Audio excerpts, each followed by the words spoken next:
What's up, Military Millionaires? Today's episode is freaking awesome. It's with Jay.Monopoly, who I met about 6 months ago. And I'll tell you, this guy is not even 24 yet. He's making six figures a month wholesaling. And he made his biggest deal ever after the whole coronavirus thing went out. And I mean, we're talking a deal so big that he made more money on this deal than he made his last year in the Marine Corps.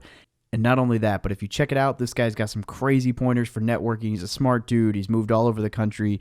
He's ruling the world, or will be soon. It's just a fun episode for me because Jay is just a phenomenal dude. He opened up his office to me when I first got out here.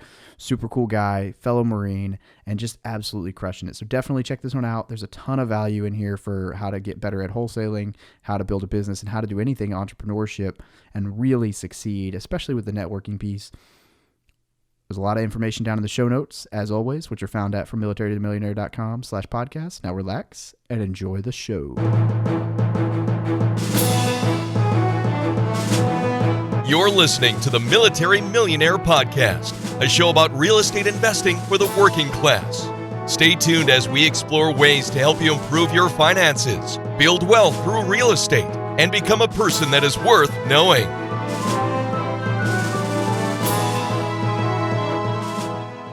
Hey guys, on this podcast we talk a lot about the roadblock to success for military members in getting started in real estate investing. For many of us, the barriers of time, location, and not having the right knowledge keep us from building wealth while serving our country. Well, let me tell you about Storehouse 310 Ventures. They get it. Storehouse 310 Ventures is owned by two active duty naval officers that love to make investing fun, lucrative, and have a passion for education, theirs and yours alike. They offer full turnkey rental properties in a market where the numbers make sense, Milwaukee, Wisconsin. Yes, Milwaukee, home to the almost 2018 division titled Milwaukee Brewers, the well-known Miller Brewing Company, and a lot of delicious cheese. Storehouse 310's properties are fully renovated, leased, and have property management in place. Through their rigorous analysis and selection process, they do everything possible to ensure each rental property meets their high standards and offers fantastic returns. Storehouse 310s allows you to invest with confidence while you are living out of state. They have a network of lenders, insurance companies, contractors, a title company, and much more to serve you all along the way. There is absolutely no reason not to get started when you have the right teams and system in place. David and Stu, the owners of Storehouse 310, have been investing themselves for over 15 years.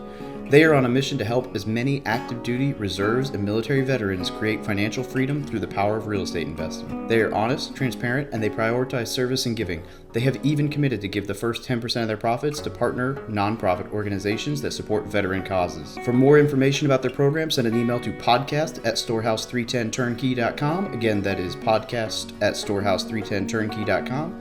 Tell David and Stu you heard about them through the Military Millionaire Podcast, and they will get you going down the right path. Hey, what's up, everybody? It's Dave from Military Millionaire, and I am here with Mr. Jay.Monopoly, who I met at the North San Diego Real Estate Investor Association meetup, I don't know, probably 5 months ago.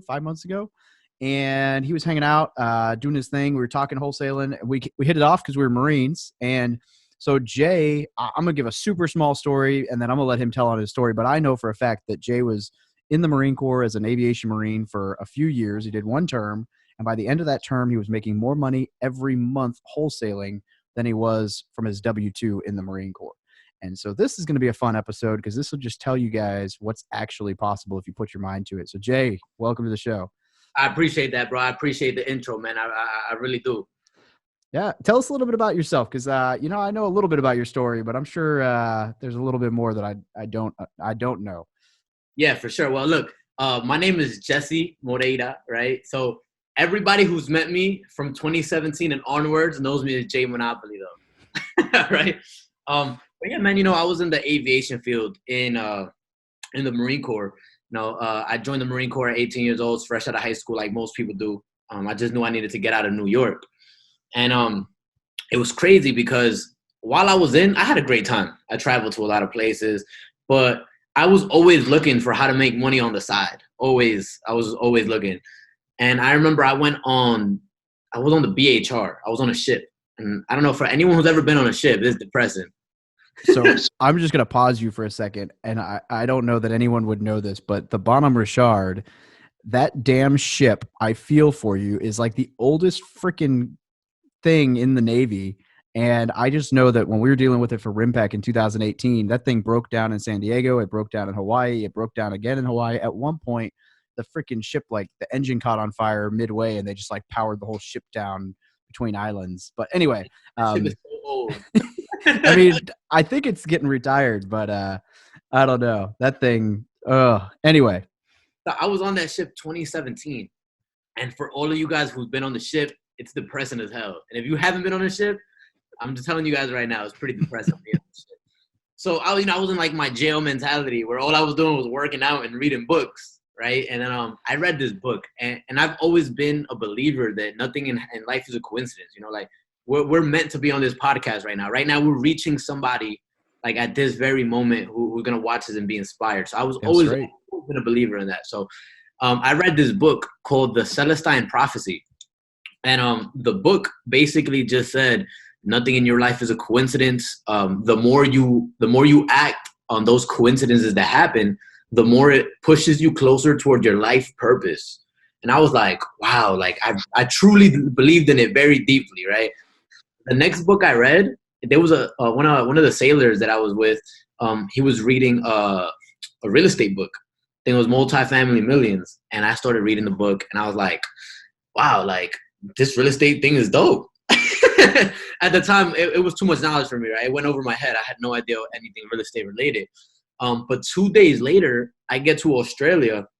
I finally get service on my phone, and the first person who calls me was my buddy Levi. And he goes, "Hey, bro, we need to get started in real estate." And I was like, "What?"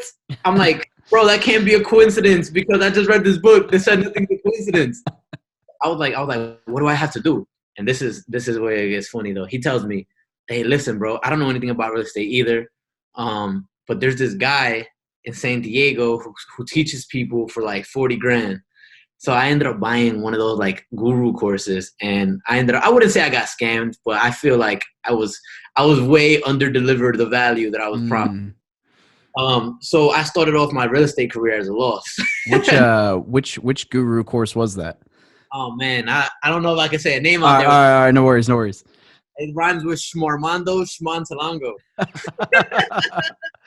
Hey, that's one I'm not familiar with, but I almost bought into one myself when I was younger. So I ended up paying it, and but through the network, like I said, nothing's a coincidence. I was meant to start my career at a loss, I guess, because through that network, I met somebody who actually introduced me to flipping homes, and 3 months later, after I got back off the ship and back to the States, I did my first fix and flip. So my first fix and flip was in Detroit, actually, right? My first fix and flip was in Detroit, and I bought it for $35,000. We put $25K of work into it, and we resold it for $110,000. Nice. And that was like 3 months from getting back, like from deployment, and like my whole life was just changed. Yeah. And I just knew from there on, that life would just never be the same, man. Since then, I did the flipping thing for a little bit, but what really drew my attention was the wholesaling. And it's funny because I thought I discovered wholesaling the first time I did it. I actually had a property under contract that I was supposed to close on to flip it. And my hard money lender last minute said, "Hey, I can't lend on this deal. I know we were supposed to close in 7 days, can't do it." And they backed out. So I ended up finding a buyer, and I made $12,000 on an assignment fee. And I thought I discovered that concept. I called my mentor, and I was like, "Yo, bro, I just did this thing where I didn't even do anything to the property, and I sold it to somebody else." And he was like, "Yeah, bro, that's called wholesaling." I was like, "Oh, how can I learn some more about that?" That's pretty cool. And that's kind of how I started wholesaling. And then I chose Inland Empire as my market because it wasn't too far away. I was stationed in Camp Pendleton. Yeah. Man, that's cool. So, man, and then you grew so I guess my question, how long had you been out of the Marine Corps when you and I met? Not long. Yeah, when did you get out? So I got out May 2019. Yeah, so you'd only been out for, I got here in July. So, it must have been 4 or 5 months, and you were making, I don't want to spit specific numbers, but I want to say you were at like $70,000, $100,000 a month with 2 or 3 guys in an office. Yeah, and it's funny when people ask me when I got out. It's really funny to me because I would say March 2018 is when I started to do more real estate wise than I did military wise. Yeah. A lot of people in my shop, like, they laugh about it. They're like, yo, bro, you've been out for like 2 years now, because 2018 didn't even count as a year for you. They worried on my craft outside of the Marine Corps than in it. And I'm not saying that was right. That's just how my cards played at the time, So yeah. I really feel like I've been doing this forever. Yeah, man. So how did you scale that though? Like, how did you go? What was the step after you went from, oh man, I made 12 grand to, 6 figures a month? That's a fairly large jump. Well, it was when I realized that, so when my first couple of wholesale deals, I did it directly from the MLS. Directly from the MLS, because you could do things like that in a place like Detroit, Yeah. When I got into Inland Empire, I realized, California, you're not getting no deals on the MLS. Not anything under $500,000. So I just started cold calling, I bought a list from ListSource. We got some young, hungry guys. At first, it was just one other person. And we're like, yo, bro, we bought this list. We already paid for it. We skip traced it to get everyone's information. Just call. Just call all day. and then he did that, and at the time, we didn't know what a dialer system was, nothing like that. So we were calling directly from our phones, just all day, just nonstop banging out this list that we paid like $5,000 for. And we ended up getting deals like that. We ended up closing a $25,000 deal, and that was my first direct to seller deal. Where I was like, wow, like, we don't have to go through any agents. That's super dope. We can negotiate as low as we want. And then from there, I started doing something that you're very powerful at doing, and that is networking. I started networking. So I would reach out to some of the top wholesalers on that I saw on Instagram, and I was like, hey bro, do you mind if I come to your office for a little bit? I'll pay you for your time. And these guys were they would let me come to the office. I would see how their operation ran, and I'll ask them a couple questions. I flew out to different, mind you, I was still active duty at the time. And I flew out like on weekends to like meet up with these guys. Like I met up with one of the big guys in Arizona. Then I flew out to Tampa, where I met the guy who he's the one that actually helped me like perfect the wholesaling. And obviously I change things every month. With this business, things constantly change, but he's the one that really helped me dial in and like run my business like as organized as I do. How would I say? He's the one that helped me get my business predictable. His name's Rafael Vargas. He was doing like 600, 700,000 a month in wholesaling at the time. I don't know where he's at to now, but he was the one that introduced me to it. I was like, dog, I need to be part of. I need you to teach me one-on-one.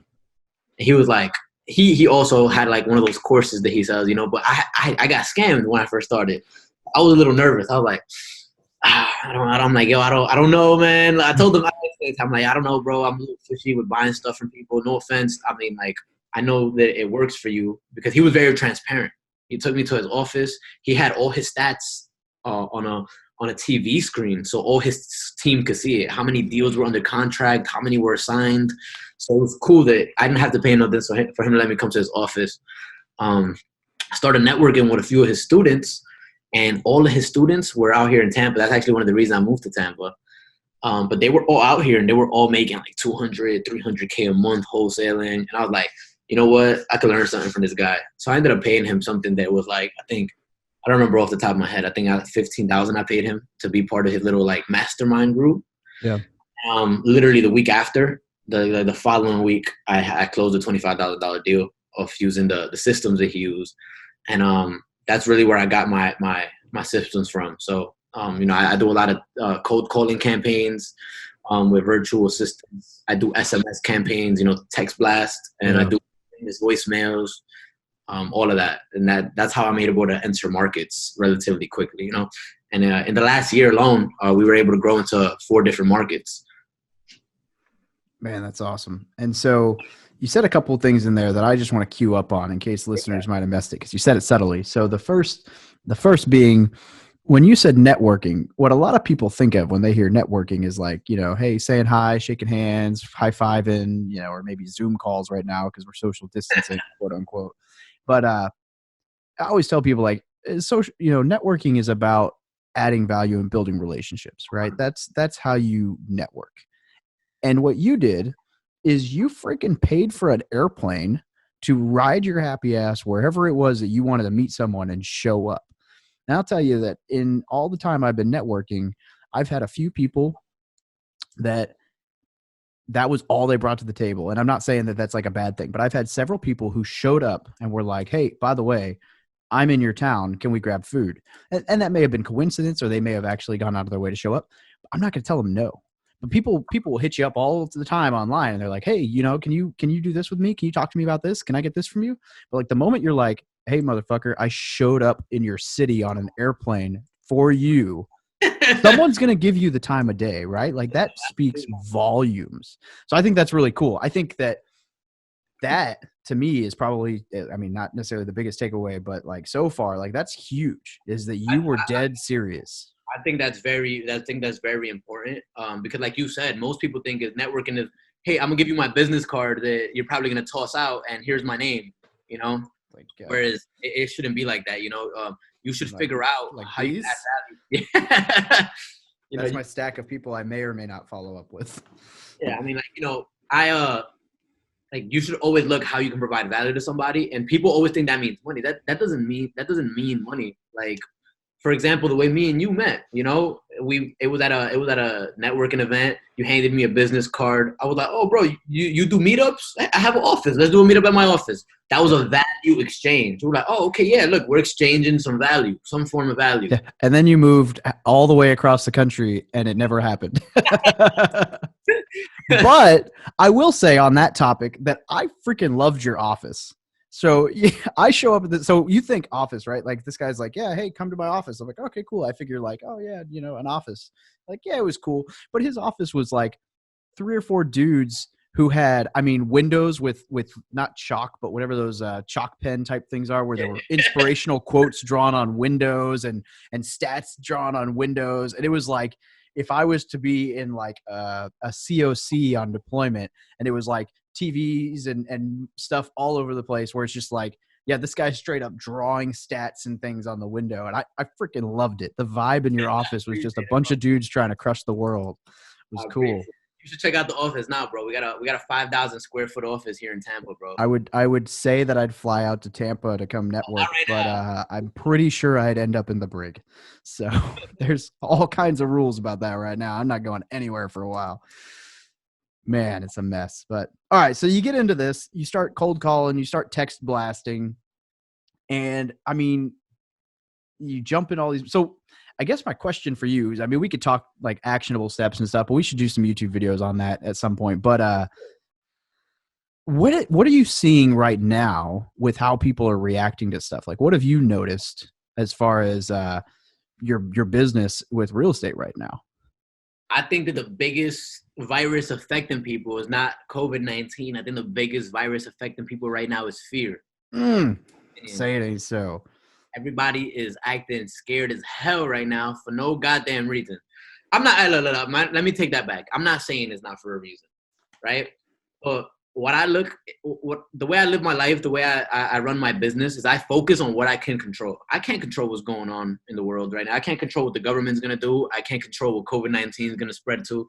I can't control how I'm handling my business though. So something that I am seeing right now, as a wholesaler, is people who texted us, fuck off, I don't want to sell my house 2 months ago, are texting us, hey, how much do you think my house is worth now?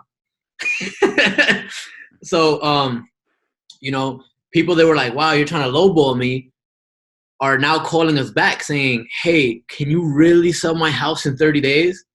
So I think what's happened right now is that we switched from a seller's market to a buyer's market.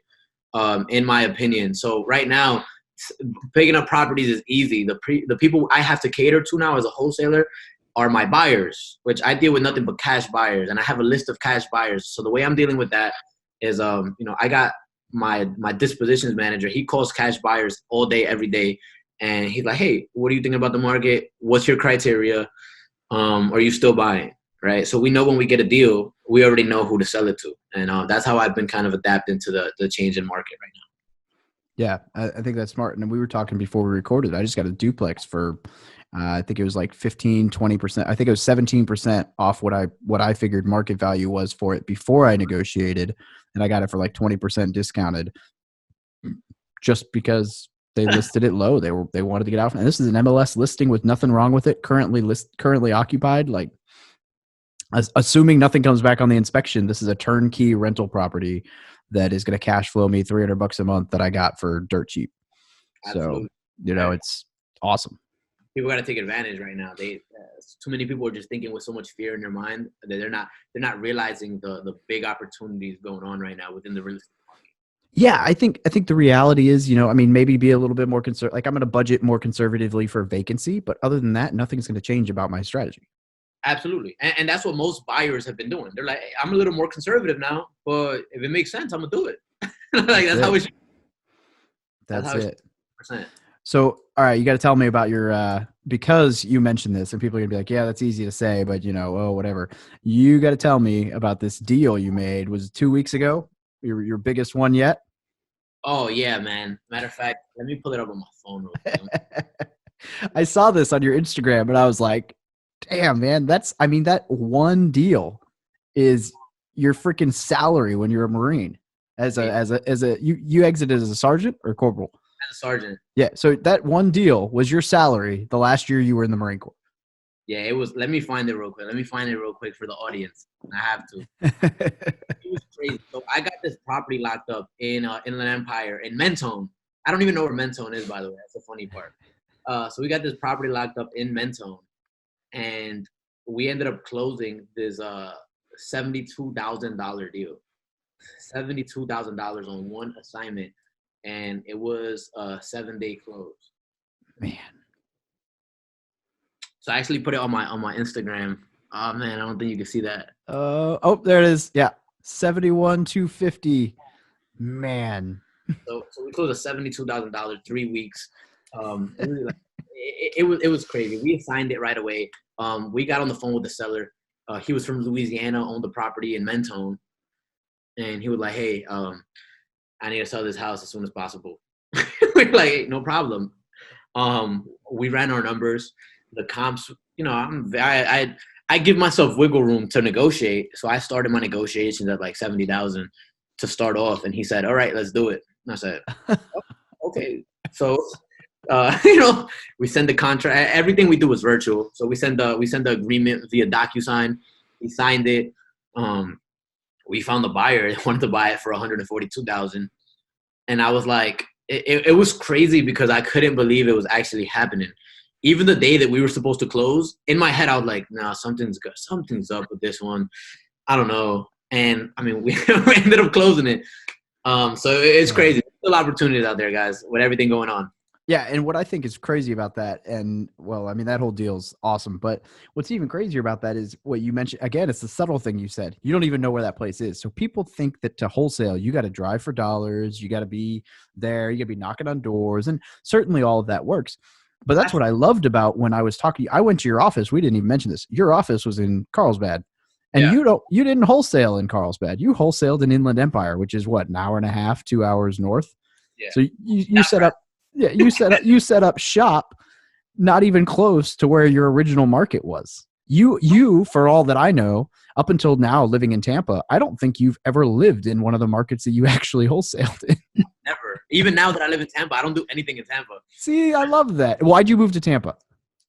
The person who originally taught me how to wholesale, he lived out here. He was like, yo, bro, let's get out here, make some moves happen. And my network was just a lot bigger over here. Like, I love networking. I like taking advice. And I think everyone should do this. I like taking advice from people who have the results that I want. And there was a whole lot of that out here. 27, 28-year-old multi-millionaires out here in Tampa.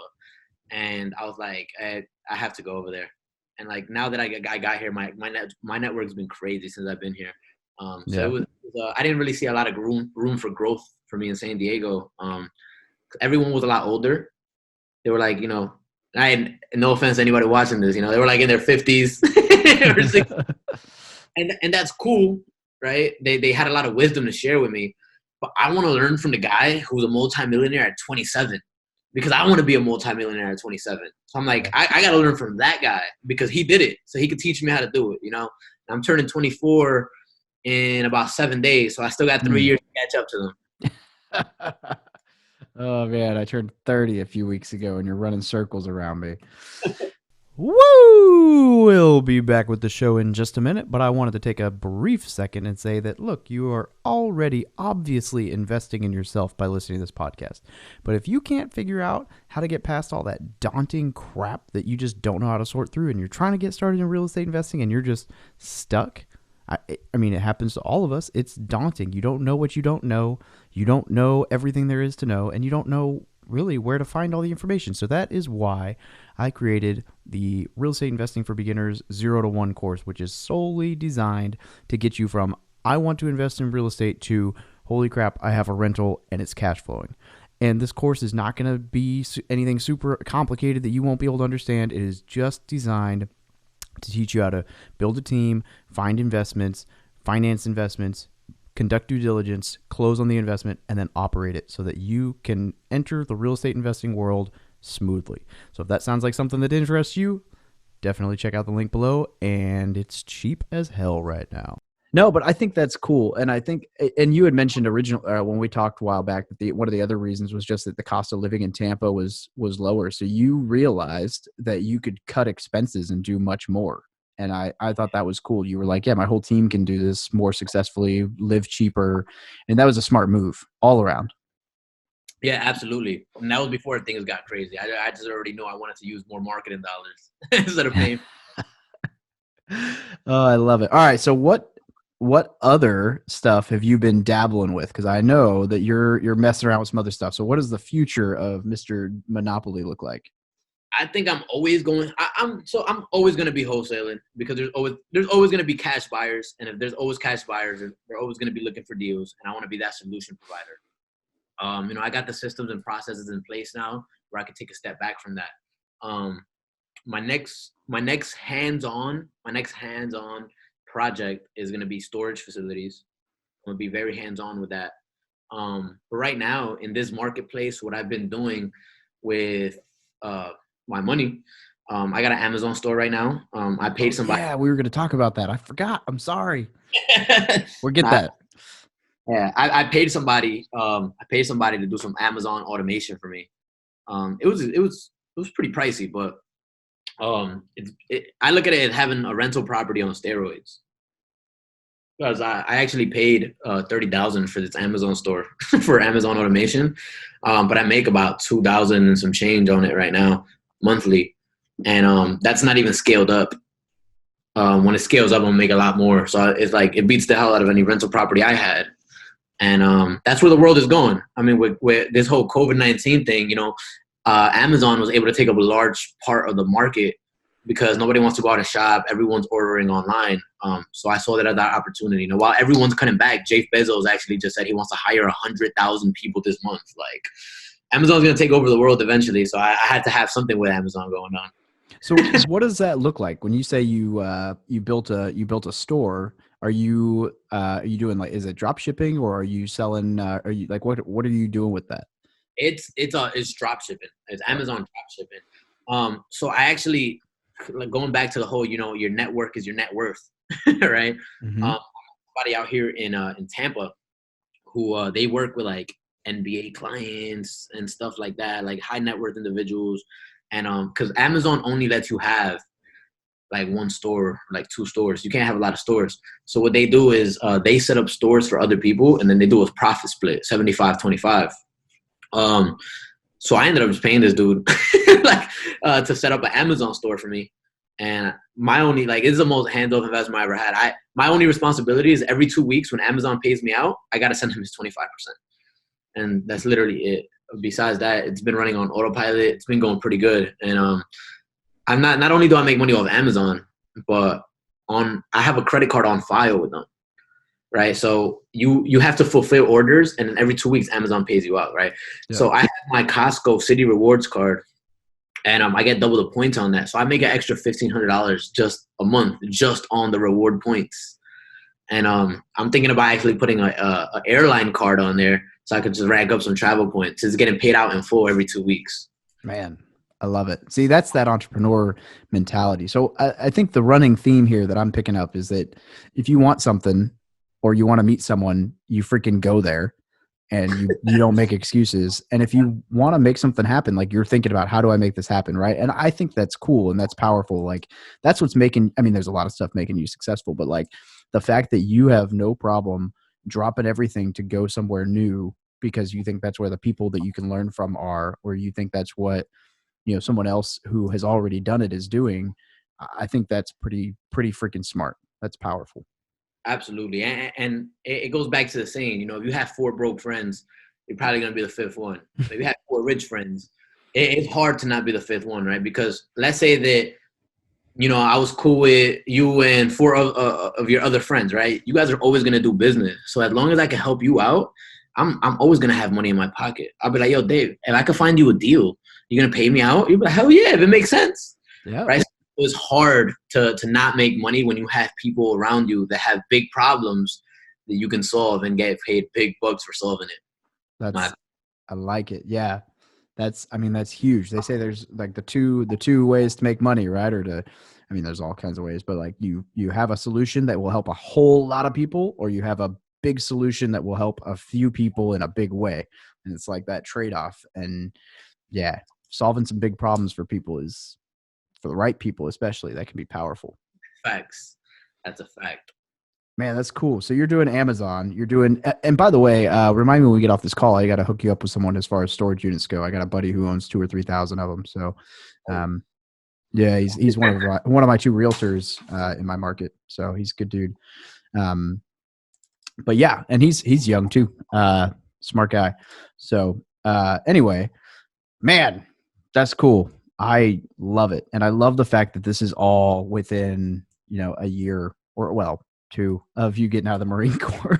It's crazy, man. So, you know, I'm super excited to see where the future, you know, what the future has in store for you, and stay in touch and everything. But you got any more events going on? I know you did an event in New York not too long ago. I mean, obviously maybe not a live event right now, but what's the event world look for you in the future? Man, so I had this real estate event I was going to do in Arizona. And it was only going to be $50. You know, I don't try to make money off events. I'm a very social person, bro. I like if teachers were millionaires, I would be a teacher instead of a real estate investor. I love teaching. I love seeing that aha moment when somebody speaks, you know. So I was, you know, $50 for an event. I had like multi-million-dollar speakers from different industries come in. Well, all in the real estate industry, but all different, you know, fix and flippers, Airbnb hosts, private money lenders, hedge fund managers. Like I really had a whole bunch of knowledge coming. And then I got a call from our venue that said, hey, due to COVID-19, we can't have a gathering of over 50 people. And we were expecting 300. So we're like, wow. So I canceled it until recently. And now I'm actually going to do it online. We're still going to have some major speakers come through, and it's going to be absolutely free. Free of cost. Link is in my bio. I'll go over how you can find it later. Hell yeah. That's smart. Yes. We were doing the first ever like all military speaker lineup for similar, like a real estate conference. You know, it was going to have like a little bit of every niche for real estate, all military guys. A buddy of mine was hosting it. And, you know, I was helping him plan it, and same thing, totally canceled. We got to go virtual, which virtual is still better than nothing, but you know, it's not the same. So the goal is, hey, we get some people, and then next year we go live with it. Yeah, nah, I feel you. I'm gonna still, once this clears up, though, I'm gonna be doing some events. I wanna do it in a whole bunch of different cities. Well, let me know when you make it out this way, whether that's Arizona or San Diego or whatever. I'll come. We'll do it together soon. Hell yeah, man. I'm down. You know, I'm down. Awesome. All right. Well, I got a couple questions for you that I like to ask everyone before we wrap up. So the first is, if an E1, E2, or, you know, 18, 19-year-old was to walk up to you, ask you for advice, you only had a few moments, what would you tell them? I would tell them that, you know, how does that saying go? How you do anything. Oh, yeah. Right. How you do anything is how you do everything, right? But, you know, put in your effort to be a good Marine at whatever it is that you're doing, because that discipline carries over. However, you always have to keep in mind, and I tell everybody this, the Marine Corps, the Air Force, the Army, whatever military branch you're in, it's like a bad marriage, right? You know that eventually what's coming is a divorce, right? It doesn't matter whether it's 4 years or 35 years, you're gonna get a divorce from that marriage. Don't be that person who doesn't have anything for themselves when that divorce happens, right? Don't work 80 hours a week for somebody else and not work any hours on your own dreams. So I guess to wrap that up is always do your own personal development as well. Develop as an entrepreneur, as a person, not only as just a Marine or whatever branch of service you're in. I like that. I'd never thought of it. I'd never heard that. You know, I always tell people like you always need to be looking for preparing yourself for the transition, because when it happens, it's not going to be easy. You know, I'm not there yet. I haven't transitioned yet, but I've built myself a purpose, so I think I'll be all right. But I had never thought about it like that. Like, you're getting divorced, so you better have something for yourself. I like that. All right. So what is one resource, a book, course, website, whatever, you know, $40,000 guru course that you would recommend to anyone looking to get started in real estate? No guru courses out here, man. I think, and I'm sure you could attest to this, I think Bigger Pockets is a dope free thing you can check out. As far as resources go, though, I'll be honest with you. When it comes to wholesaling, or even fixing and flipping, sometimes I don't really like books. I feel like books only like touch on the basic concepts. I don't think like you can actually go fully in to actionable steps. And that's just my opinion. Some people might disagree. I think your biggest resource is social media, right? Social media can be a tool or it can be a burden. And I think if you use it as a tool, that's what you'll get, right? Be more matter-of-factly with what you want to do with your social media, right? Follow entrepreneurs. Reach out to them. See how you can provide value to them. And you'll be able to get knowledge from people who are doing what you want to do. And if you provide value, you'll be doing it for free. I mean, you'll be getting this information for free. Just figure out how to provide value. I remember when I was like 16 years old, my first ever mentor had nothing to do with real estate. It was this guy at my boxing gym who he had a Rolex and a dope tracksuit. So I thought he was like the richest person in the world.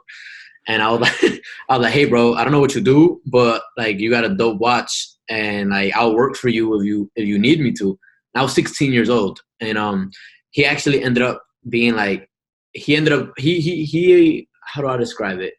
He did events, like big soccer games. He used to hire soccer teams and stuff. And he was like, you know what, bro, look, here's 500 soccer tickets, sell these for me. And I was like, okay, cool, simple enough. And I was out there selling these soccer tickets. I didn't know anything about soccer, but that's how he wanted me to provide him value. I said, all right, cool. And that's what I did. And he ended up, you know, being one of my first ever mentors who actually changed my mindset on money. So figure out how you can provide value to people out there. There's people out there that were. That's really cool. And that's smart. So I will say, I don't know if you're the youngest person I've had on the podcast, but you're one of.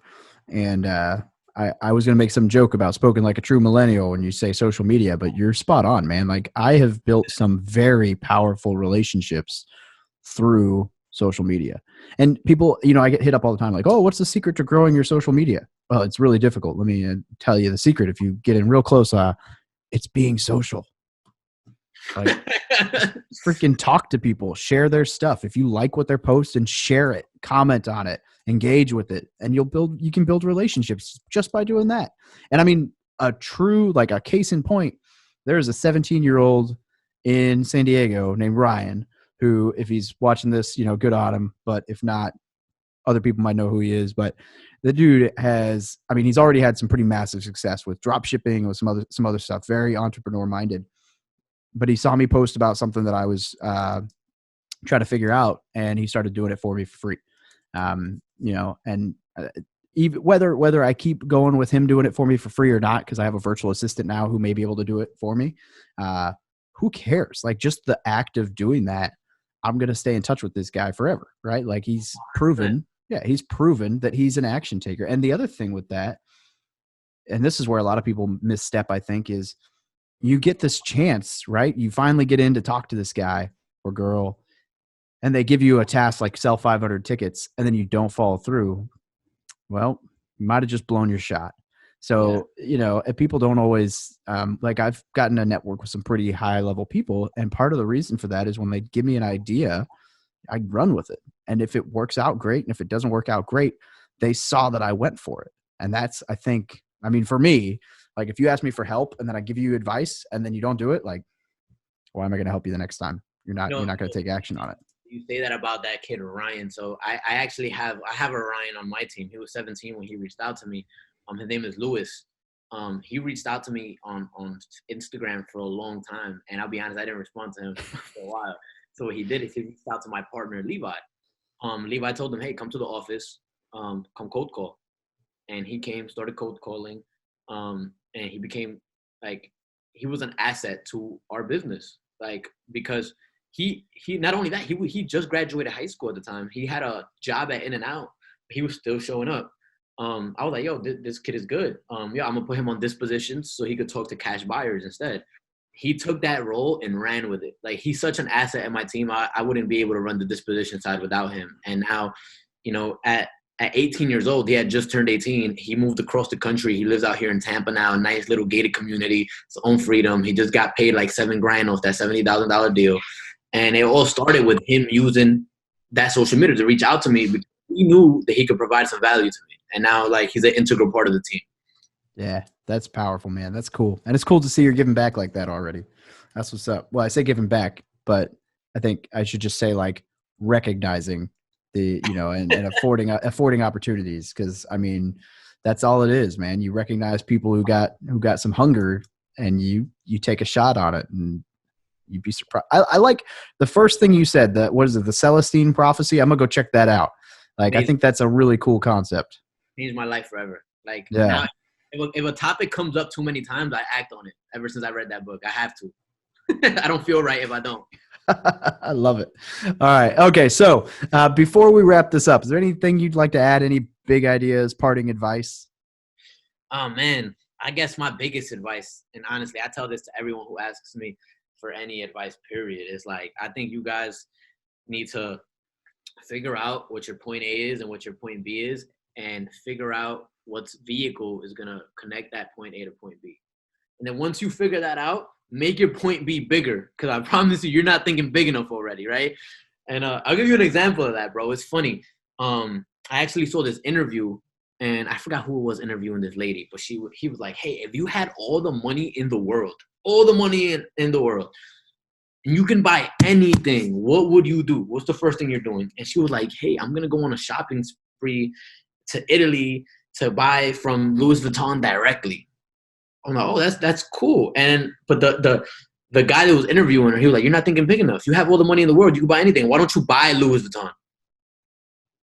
You know what I'm saying? And I was like, shit, he got a point. And ever since then, I always challenge myself to think bigger, because if I fall short of a big goal, I still fall up pretty high.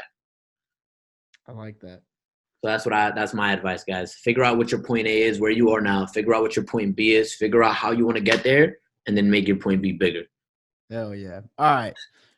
Where can people get a hold of you? The best way to get a hold of me is my Instagram. I'm not on YouTube yet. I got to get on your level, bro. You're killing YouTube, bro. Well, hey, we'll do some videos together. Let me know. We'll collab. But you can reach out to me on Instagram. My Instagram is Jay.Monopoly. So J.Monopoly. And I will obviously link to that down below in the show notes. Man, Jay, I look forward to seeing where you're at, and when you get to be my old age in 6 years. It's 5 years, 6 years. I don't know, whatever. You're 23? 23 right now. Yeah. So 6 years in a week. Oh yeah. That's man, you're crushing it, dude. Keep it up. I appreciate that, bro, for real. Yeah. Thanks for coming on, man. This has been fun. Well, Doc, my brother, it was a pleasure, bro. Thanks for having me, and thanks for letting me, drop some value. I hope you guys got some value off of me being here. Hell yeah. Absolutely. Thank you for listening to another episode about my journey from military to millionaire. If you liked it, be sure to visit FromMilitaryToMillionaire.com/podcast to subscribe to future podcasts. While you're there, we'd love for you to rate the show, give us a review on iTunes. Now get out there and take action.